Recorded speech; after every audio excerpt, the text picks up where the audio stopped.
channel.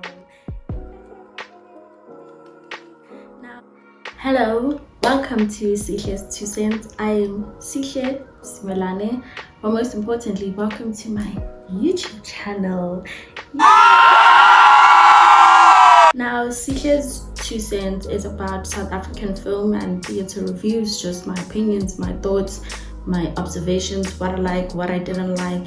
And yeah, without further ado, let's get into the video. Please don't forget to like, comment, subscribe, share, repost, do all of those nitty-gritty things to help me help the next person who needs this information.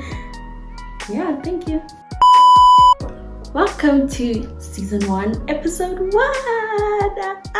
We did it, Joe. Now, in today's episode, we're going to be looking at the movie Silverton Siege, or Siege, depending on your English, where you went to school. It was directed by Mandla Dube. First film of him I think I've watched based on the research I did. And listen, Mandla, stellar job. Kudos to you. 1,000 applause and a standing ovation. I watched it on Netflix and it has an IMDb rating of 6.3% out of 8, which is slightly disappointing. I don't want to lie.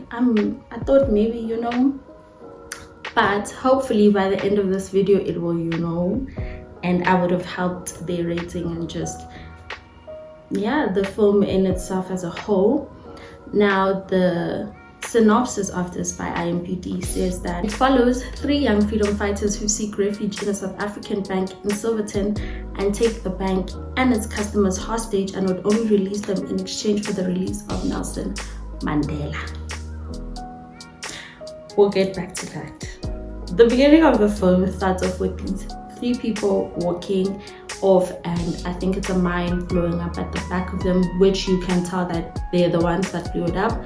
It has 3 characters that are played by Thato Rameti, Nokolo Dlamini, and I think it's Arnold Erasmus, but I know his surname is Erasmus. I'll just put his name down here. Excuse me for getting it wrong. So Thato Rameti plays Calvin Khumalo, Nokolo Dlamini plays Umbali, and then the Erasmus guy plays a guy whose surname is actually Erasmus in the film as well, which I found to be very, very ironic. Tried googling though if he is a descendant, but I couldn't find anything, which is fine. Now let's get into the whole crux of this thing. So what I noticed is that taxi ranks back then, guys, super clean. Like, they were fire. So it starts off with the film of these people, walking. Calvin Khumalo is explaining his story, and it's just them now preparing for their next job. So in the next job, man, we can all feel something is fishy because the genre of the film is, I forgot to mention, excuse me, drama, crime and action. I love action, and this gave action. Like, the standard of this movie, I'm not even going to lie, it's giving South African action, South African history, South African story, because this is based on a true story. So I just loved how they relayed the story. I literally felt like I was there. I felt like, oh my gosh, I'm anxious. At some point when the people are in the bank and they're being held hostage, I felt like I was being held a hostage as well, So the way the characterizations also that were done by the actors, Thato Rameti killed it. I literally thought he had asthma. At some point I'm like, what are we going to do to get his asthma pump? Because when they were running away from the cops, he lost his asthma pump, and I was like, oh my god, what are we going to do with his asthma pump? But what killed me is that we see the asthma pump and the cop takes the asthma pump right after they run away, but like, it doesn't come back again. Why? Maybe Bab Dube, you can explain what was supposed to happen, because I literally thought at some point when they were negotiating, he would be like, you probably can't breathe properly right now, so here's your asthma pump and give me some of the hostages. Because the hostages, there was an actor, and she plays this actress who is albino and pretends to be white, to hold the status quo, because that was rough back then. So I'd rather be white because I look white than be black. And in the film it goes on to see her character arc, and we see that, you know, Calvin Khumalo is breaking down barriers of this woman, and she explains, you know, this is what I've been through, this is how it's affected me, but this is how it's benefiting me. And at the end of the movie, we realize she decides that this is not who I want to be anymore. I want to be who I truly am, a black albino woman in South Africa, and it's totally okay to be that. Shout out to everyone who's albino. Y'all are doing a great job, and don't be scared, you know. Anyway, moving on. I liked how before they enter the bank, right, they're running away from the cops and they're holding each other down. There's two people exiting the bank. One is a black grandmother, one is a white grandmother. So the white grandmother exits first, and they don't pay attention to her. They just look at her and she's looking at them, and, you know, everyone's moving on with their lives. But with the black grandmother, which is the Uber Eats grandmother, guys, when I saw it's the Uber Eats grandmother, I was like, get your bag, sis, get your bag. And by the way, she killed the role. She did a good job for someone who literally is killing it in the advertising space. As an actress, I feel like she did a good job, and she should be given more of those if that's what she wants, you know what I'm saying. Excuse the dog.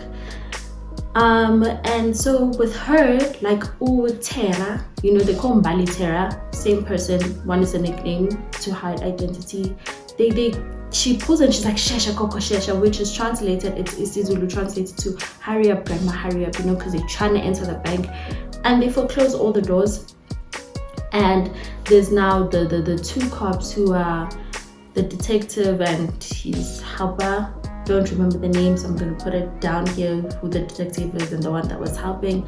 And these are the people who are running the case, basically, because they've been following these people.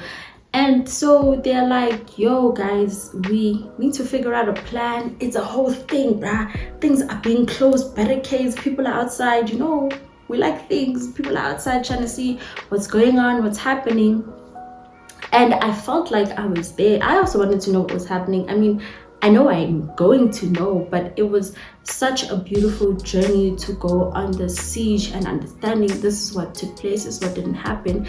Now the highlight for me was, so there was a white man who worked at the bank. He thought, ooh, yeah, I'm this powerful guy, black people don't mean anything, and right?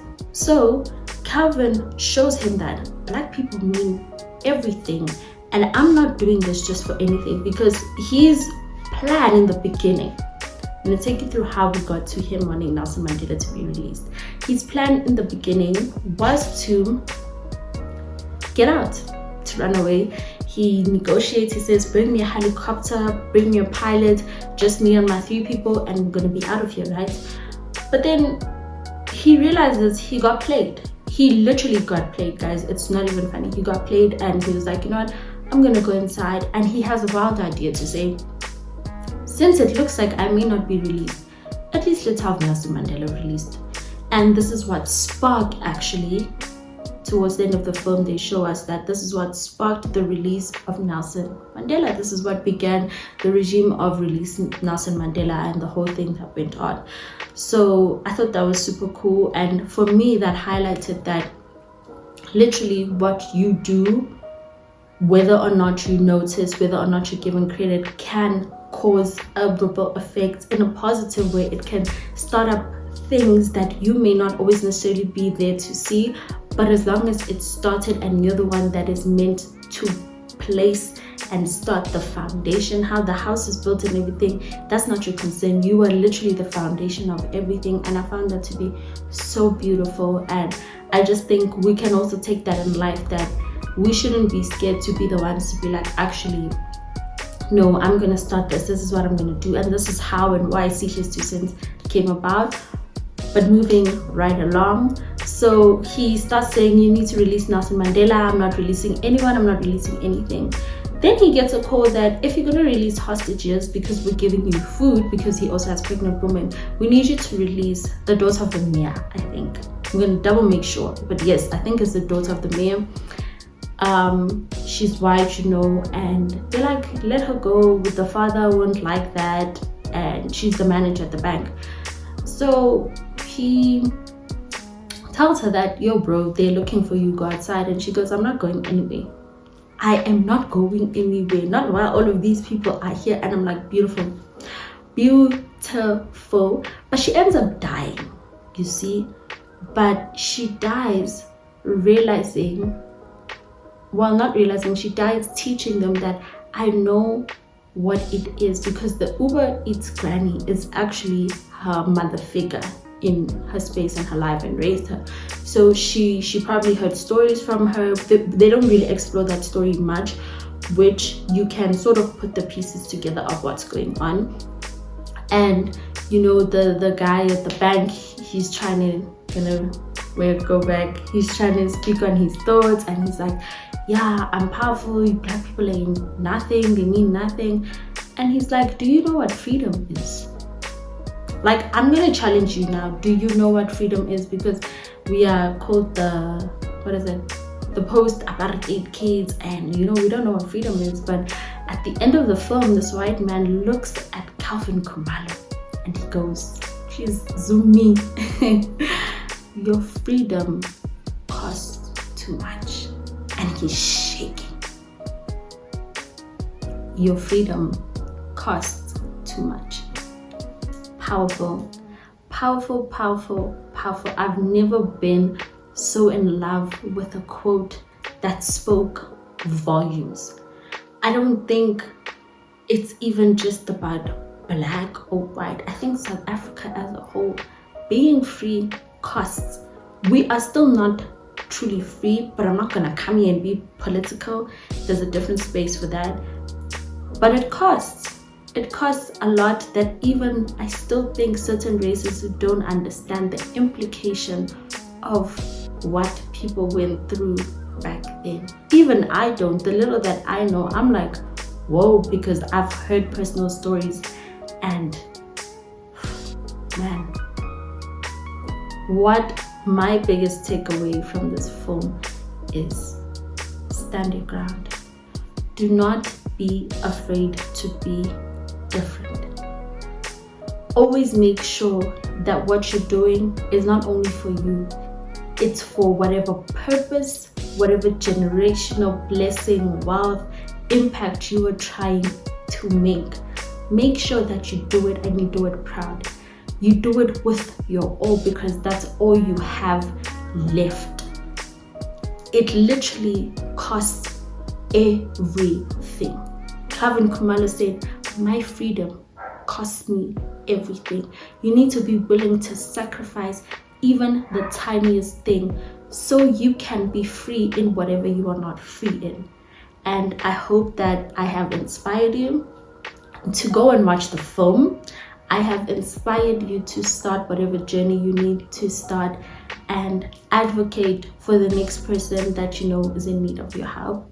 Please don't forget to like, comment, share, and subscribe.